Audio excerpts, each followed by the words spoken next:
The Tao of Self-Confidence, episode 560. Welcome to the Tao of Self-Confidence, where I share stories of amazing women who have discovered their inner journey to self-confidence. Visit our website at thetaoofselfconfidence.com. Your inner journey to self-confidence awaits. Well, hello friend. Welcome to the Tao of Self-Confidence, where I share stories of amazing women who have discovered their inner journey to self-confidence. I'm your host today, Sheena Yap Chan, and today I have a phenomenal lady on the show today. She is the co-founder of She Talks Asia and Mano Amiga, and is also a passionate advocate for women's empowerment and quality education for all, and I'm really excited to have her on and share her story with us today on self-confidence. So without further ado, I'm going to introduce you to Lynn Pinugu. Lynn, how are you today? Maybe you can fill in a little bit more about yourself to our listeners. Sure. Hi, Sheena, and hi, everyone. Thanks so much for having me. It's such an honor. This is actually my first ever audio podcast, so I'm quite excited to be your guest. As Sheena mentioned, I am the co-founder of Mano Amiga. It's an international school for underprivileged kids, and it's something I put up when I was 23 years old. And I'm also the co-founder of She Talks Asia. It's a women empowerment media platform, and something I put up with 3 other friends about 2 years ago. Awesome. Well, thanks for sharing that. And Lynn, what's your cultural background? So I'm full Filipino. I was born and raised here in Manila. Thanks for sharing that. And what'd be your favorite self-confidence quote?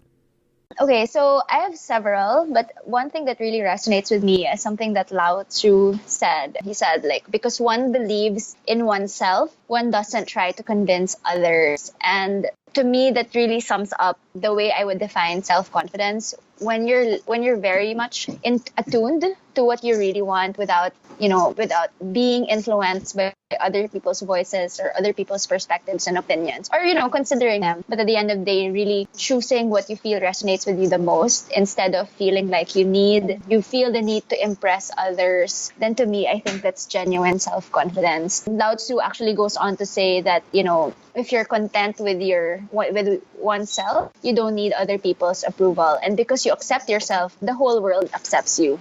And I think that's really true. If we kind of look at the people that if we look at the people that have made a difference or have inspired others, these are people who really set out their own path without really trying to convince other people of their greatness or of their beliefs. Thanks for sharing that great quote and definition. I truly believe, your confidence is doing what you want, regardless of what other people think of you. And I know sometimes it's easier said than done, but the more we keep doing it, the easier it will get. And the more we can just be free and do what we want versus constantly, trying to please people, trying to figure out if people will accept us or not. You have to accept yourself first. So thanks for sharing that. Just to add, I think it's definitely a journey. I don't know a lot of people who are self-confident 100% of the time, right? So I think it's a matter also of really knowing yourself, but making it a point to examine your life, and to examine yourself before you start your day. I think that's definitely something people can draw from. For sure. Thanks for sharing that. And Lynn, what was your life like before your discovery of self-confidence? Definitely, it was a very tiring life. I was hyper productive. I was always chasing after something. I always wanted people's approval. So I find myself I was one of the pioneers here in the Philippines for social entrepreneurship. And I got a lot of awards. I got a lot of praise from people. I would get featured in different magazines and stuff. And I think it came to a point wherein I felt like my intentions were already different for pursuing the ventures, meaning I became a bit more addicted to what other people thought. I would look at, it was difficult for me to receive feedback at one point because I felt like it was a reflection on how good I was as a person, right? So before being innately confident or intrinsically confident, I really feel as if I'm just living to fulfill other people's expectations of me. And I had a school, but I wasn't an educator. So it was tough for me too at that point, because I felt like I always had to establish my credibility. And so I couldn't enjoy the success of the program. It also manifested a lot in my relationships, wherein I would date people and, I would try to conform to their own standards. So as I said, it was very, very tiring, and I couldn't be present. I couldn't enjoy what was I couldn't enjoy the success of Mano Amiga because I was always just looking for what's missing, or I was always looking for what other people, how they, or like what my actions, how my actions would make other people feel, or what they would think of me. So yeah, like there you go. Just tired. Just tired all the time. Yeah.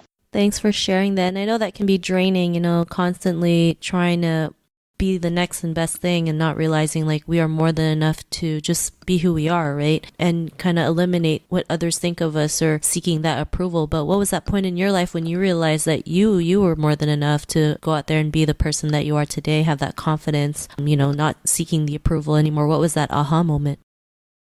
It was actually a breakup that led to it. And I'm not ashamed to say that I was already 28 years old when I found that inner confidence. I was in a relationship that was a very toxic relationship, but I was holding on to it because, like when somebody doesn't want you, the more you want to be with that person, because the more you want to try to prove to that person that you're worth it, right? I don't know if that's other people could relate to, but it's definitely something I felt what was happening to me. And what finally forced me to break up with him was I caught him with someone else. And I saw it with my own two eyes. And of course, after that, you're left in a traumatic state. And that was a big wake up call for me. After we broke up, I realized that I didn't know who I was anymore, because a lot of the things I pursued, even my choice for grad school, the choice of course, or like what I took up in grad school, even certain career decisions, certain opportunities I gave up, everything was oriented towards this guy. And it's not as if he asked it from me, but it's because I didn't love myself enough, or I didn't think I was enough. So I felt like I had to keep proving myself. And I remember writing in my journal that, wow, Lynn, you are just a shell. You're just an outer shell of your former self. And when I wrote that, it was a commitment, to get to know myself again and to really understand what I really want. Because when we broke up, I really felt as if my world collapsed, right? Because I built my world around him, and all of a sudden I'm left with these pursuits that I felt weren't really mine. And so that was my big aha moment, just, sitting down and realizing, oh my gosh, I need to re-examine my life and to understand who I really am, instead of like what I shaped myself to be. Thanks for sharing that. And I think a lot of women go through that. They feel like they have to do everything that who their partner is, right? And just because they don't feel like they're not enough, and sometimes we settle because we just feel like there's nothing else better out there. And when something like this shakes your whole world up, like being cheated on and then leaving him, you feel like it's the end of the world, and you're at your lowest point of your life. But the best thing about your darkest moment is the only way you can go is up, right? And so you started, like you mentioned, re-examining your life, rebuilding yourself, getting to know yourself a bit better. And because of this realization, what's your life been like now? Well, that's why we always kid around that She Talks Asia was born out of a heartbreak because it was formed by me and 3 other girlfriends after the breakup, right? Of course, we healed from the breakup. But then, we got together and we told ourselves, wait, there are life lessons that I wish somebody told me when I was younger. So definitely She Talks is one thing that changed after being more self-confident. And we always say that we set up She Talks Asia because we found our voice as women, and we felt like we needed to create a platform to be able to give back and to give other women the chance to also find their voice through the stories that through the discussions that we bring. If we're talking about what my life has been like in terms of how it changed from the inside, definitely I feel a lot more empowered to say no. And this means saying no before. So I work in development, and part of my job is to really go out there and talk about Mano Amiga all the time. I remember I was so hyper productive. I would have meetings till 10 p.m. every single day. I would work on weekends. I just felt like I owe it to the people to say yes, even if sometimes those meetings are really just pointless and something you can just discuss by email or via Facebook Messenger. But after that, so it didn't just trickle down into my personal life, it also trickled down into my career. That self-confidence to actually say no and to tell people what I'm worth, and to ask people to respect me. For example, like if people are late, right? That's one way of respect. And before, I didn't mind it. But after this whole confidence, I felt the need to call out people and to inform them that, hey, you know what, when you're late, you're disrespecting someone. And in my relationship, like, I find myself marrying the most amazing human being, Miguel. Shout out to my husband, Miguel. And, part of it is, yes, he's an amazing human being.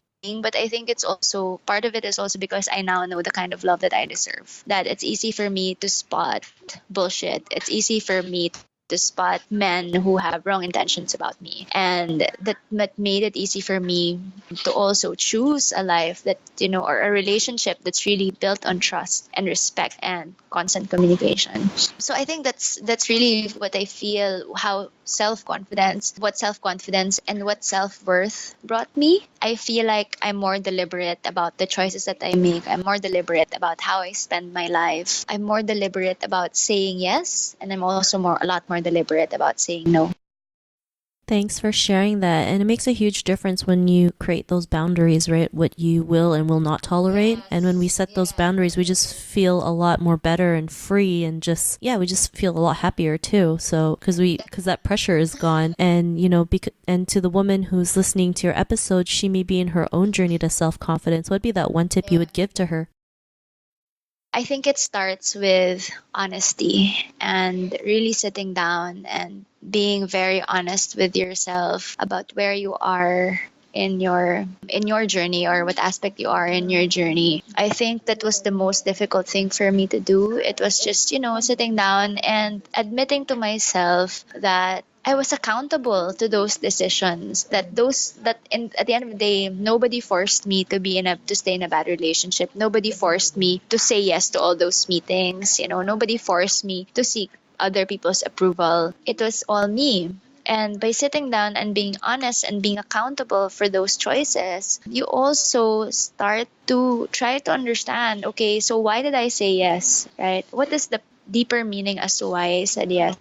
And I think from that self-awareness, it will also give birth to answers. By understanding what is the root of your lack of self-confidence or your lack of self-worth, then that's the only way you're able to move forward, and you're able to disappear. You're able to disappear those roots, or to address those roots, and, to really try to understand how you can move forward from that. I think another advice I would also give is that, it's really a constant journey. As I said earlier, I don't think we can always be 100% confident. So part of acknowledging that it's a constant process also makes you kinder to yourself on those days when you feel like you failed, or when you feel like your sense of self-worth is not as strong. Thanks for sharing those great tips. And Lynn, if our listeners wanted to get to know a little bit more about you and what you do and the work you've done, is there any links or social media profiles we can connect with? So definitely you can follow me on either Instagram, that's Lynn Pinugu, that's LYNNPINUGU. I have a website there as well, lynnpinugu.com, wherein, I share some of thought leadership pieces about the industry that I'm in. If you want to get to know my projects, please follow Mano Amiga PH. Again, Mano Amiga PH, and She Talks Asia. Thanks for sharing that. And to our listeners, if you want to connect with Lynn, you can also head on over to thetaoofselfconfidence.com and search for Lynn's name. Her show notes will pop up along with everything else that we talked about. And I really just want to thank Lynn today for taking the time to share her story and tips with us on self-confidence. So thank you so much, Lynn. Thank you so much, Sheena. This was so much fun. Not a problem. It was really great having you on the show. And to our listeners, be on the lookout for another new episode of another amazing woman's journey to self-confidence. And we'll talk to you soon. Bye for now. Bye, everyone. Thank you for tuning in to another amazing episode of The Tao of Self-Confidence. Want to learn how you can use podcasting to market your business? Download your free report by visiting our website at thetaoofselfconfidence.com. Your inner journey to self-confidence awaits.